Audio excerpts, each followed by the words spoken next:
Hi, everyone, and welcome to Who Threw the Curve. And this is a Robert Ruiz rant.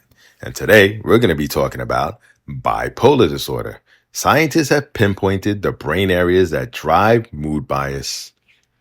Ladies and gentlemen, gather around. The grand circus of neuroscience has rolled into town. And today's main event is a spectacular performance by none other than the bipolarizing, mood-swinging marvel known as bipolar disorder.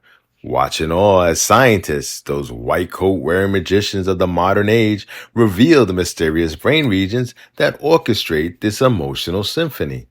It's a show you won't want to miss. First, let's give the standing ovation to the star of the show, bipolar disorder itself. This condition is the ultimate drama queen with mood swings so dramatic they'd give Shakespeare whiplash. One moment you're soaring through the clouds on a manic high, convinced you're the next Elon Musk, ready to revolutionize the world with your latest invention, a toaster that can do your taxes. The next moment, you're plummeting into the abyss of depression, contemplating whether it's even worth getting out of bed to brush your teeth. It's like living in a soap opera, except the plot twists are happening inside your own skull. Enter the scientists, our intrepid explorers armed with MRI machines and a burning desire to unlock the secrets of the universe, or at least the human brain. They've been poking around the gray matter, and guess what?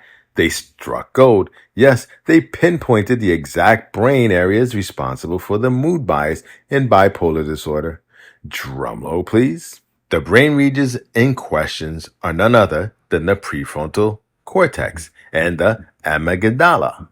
The prefrontal cortex, that dignified executive of the brain, is supposed to keep us rational and level-headed.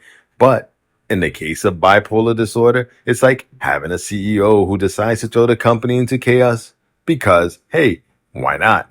It's not a bug, it's a feature. Meanwhile, the amygdala, the brain's very own fear factor, pumps out emotions like a soap opera writer on caffeine binge.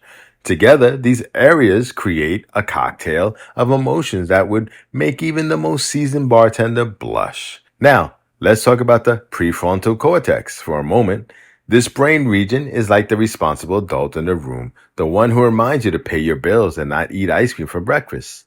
But in the bipolar brain, the prefrontal cortex is more like the friend who convinces you to stay out until 3 a.m. on a Tuesday because YOLO. It's supposed to regulate emotions and decision making, but in bipolar disorder, it's an extended coffee break, leaving the rest of the brain to its own devices.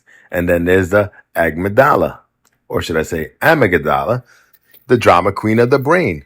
This little almond-shaped cluster of neurons is responsible for processing emotions, especially fear and pleasure.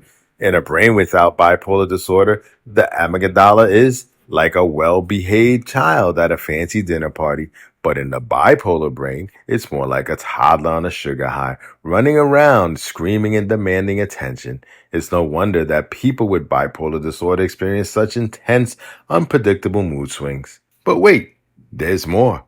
Our scientific heroes have also discovered that these brain regions don't just operate in isolation. Oh no. They're part of a complex network of neural pathways, communicating with each other like a dysfunctional family at Thanksgiving dinner. The prefrontal cortex and the amygdala are constantly bickering, with the prefrontal cortex trying to impose order and the amygdala reveling in emotional chaos. It's a battle for the ages, and the stakes are nothing less than the mental well-being of millions of people.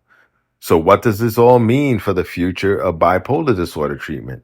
Well, now that we know which brain areas are involved, we can start developing targeted therapies to help manage the condition. Imagine a world where we can tame the unruly prefrontal cortex and pacify the overactive amygdala, bringing balance to the emotional roller coaster.